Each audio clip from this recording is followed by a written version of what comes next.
ನಾನು ಈಗಲೂ ಹೇಳ್ತೇನೆ, ರಾಜ್ಯದ ಮುಖ್ಯಮಂತ್ರಿಗಳಿಗೆ ಎಚ್ಚರಿಕೆಯಿಂದ ಮುಂದಿನ ದಿನಗಳು ಯಾವ ಪರಿಸ್ಥಿತಿಗಳಿದೆ ಎಚ್ಚರಿಕೆಯಿಂದ ಇವನ್ನು ತೀರ್ಮಾನಗಳಾಗಲಿ ಅಂತಕ್ಕಂಥ ಹೇಳ್ತೇನೆ. ಇವತ್ತು ಈ ಸರ್ಕಾರದಲ್ಲಿ 2,000 ರೂಪಾಯಿಗಳನ್ನ ನಮ್ಮ ತಾಯಂದಿರಿಗೆ ಕೊಡ್ತಕ್ಕಂಥದ್ದು ವಿರೋಧ ವ್ಯಕ್ತಪಡಿಸಲ್ಲ. ನಿಜಕ್ಕೂ ನಾನು ವಿರೋಧ ವ್ಯಕ್ತಪಡಿಸಲ್ಲ. ನಾನು ಇವತ್ತು 2,000 ರೂಪಾಯಿ ಕೊಡ್ತಾ ಇರತಕ್ಕಂಥದ್ದಕ್ಕೆ ಸರ್ಕಾರಕ್ಕೆ, ನನ್ನ ನಾಡಿನ ಒಂದು ಮಹಿಳಾ ಸಮಾಜದ ನನ್ನ ತಾಯಂದಿರಿದ್ದೀರಿ, ನಾನು ಸರ್ಕಾರಕ್ಕೆ ಸಂಪೂರ್ಣವಾದಂತ ಅಭಿನಂದನೆ ಸಲ್ಲಿಸ್ತೇನೆ. ಆದರೆ ಮುಂದಿನ ವರ್ಷದಷ್ಟೊತ್ತಿಗೆ 9.5 ಲಕ್ಷ ಕೋಟಿ ಸಾಲ ಆಗಿದೆ. ನಾವು ಎಲ್ಲಾದರೂ ಎಡವಿ ಹೋದಾಗ ಮುಂದಿನ ದಿನಗಳು ಅತ್ಯಂತ ಕರಾಳವಾದಂತಹ ದಿನಗಳನ್ನು ನಾವು ಕಾಣ್ತೇವೆ. ನಾನು ಈಗಲೂ ನನ್ನ ಸಹೋದರಿಗೆ ಹೇಳ್ತಕ್ಕಂಥದ್ದು, ಈ ಮುಖ್ಯಮಂತ್ರಿಗಳಿಗೆ ಸ್ವಲ್ಪ ತಿಳುವಳಿಕೆ ಹೇಳಿ, ಸರ್ಕಾರದ ಅಂಕಿಅಂಶಗಳನ್ನ ಕಾಗದದಲ್ಲಿ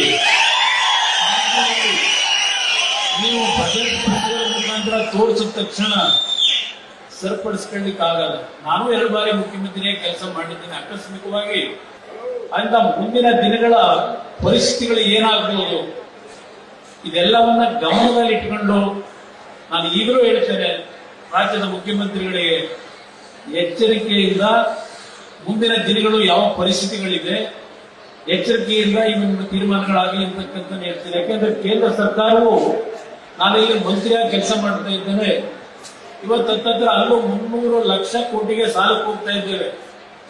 ಕೇಂದ್ರ ಸರ್ಕಾರದಲ್ಲಿ ಇವತ್ತು 300 ಲಕ್ಷ ಕೋಟಿ ಸಾಲದ ಹತ್ತತ್ರ ಹೋಗ್ತಾ ಇದ್ದೇವೆ, 300 ಲಕ್ಷ ಕೋಟಿ.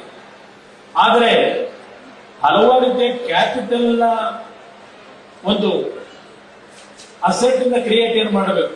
ನಾವು ಮುಂದಿನ ದಿನಗಳಲ್ಲಿ ಏನ್ ಪರಿಸ್ಥಿತಿಗಳನ್ನ ಎದುರಿಸಬೇಕಾಗ್ತದೆ ಅದನ್ನ ಸರಿಪಡಿಸ್ಕೊಳ್ತಕ್ಕಂಥ ನಿಟ್ಟಿನಲ್ಲಿ ಕೂತು ಚರ್ಚೆ ಮಾಡಿ ತೀರ್ಮಾನ ಮಾಡಿ ಅಂತಕ್ಕಂಥ ಒಂದು ಮನವಿ ನಾನು ಮಾಡ್ತಾ ಇದ್ದೇನೆ ಅಷ್ಟೇ ಹೊರತು ಟೀಕೆಗಾಗಿ ನಾನು ಈ ಮಾತುಗಳನ್ನು ಹೇಳ್ತಿಲ್ಲ.